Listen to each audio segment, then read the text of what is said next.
Questão 68 de 2020 traz o seguinte texto: a reabilitação da biografia histórica integrou a aquisição da história social e cultural, oferecendo aos diferentes autores históricos uma importância diferenciada. História individual, mas não se tratava mais de fazer simplesmente a história dos grandes nomes em formato hagiográfico, quase uma vida de santo, sem problemas e marcas, mas de examinar os autores ou o autor, célebres ou não, como testemunhas, como reflexos, como reveladores ou época. O enunciado fala o seguinte: de acordo com o texto, novos estudos têm valorizado a história do indivíduo por se constituir como possibilidade de.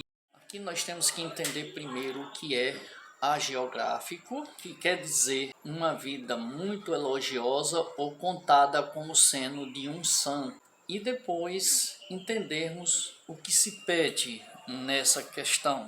A questão fala justamente da história do indivíduo e não mais da história da sociedade. Ela se constitui a partir de que possibilidade? Temos que entender que a história, a ciência, a história, ela começou basicamente com a escola de análise, onde ela passou a ser contada através dos líderes e dos fatos não questionados por outros indivíduos individualmente envolvidos. Ou seja, nós não poderíamos questionar qualquer coisa sobre determinado ponto se não fosse falando sobre o que aconteceu através do olhar do líder e não povo envolvido em determinadas ações que acontecessem durante os fatos da humanidade. Com o tempo, nós vamos ver que os fatos históricos passaram a ter fontes que não davam acesso ao cotidiano dos povos, incluindo a fonte oral.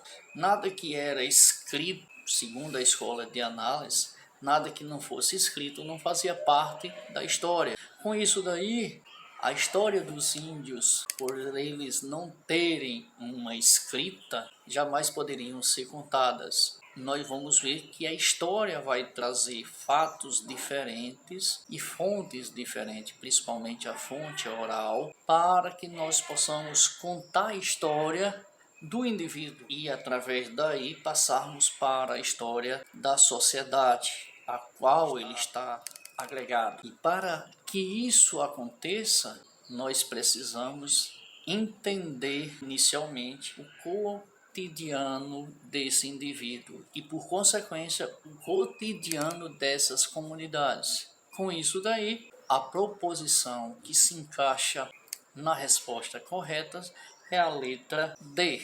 Acesso ao cotidiano das comunidades.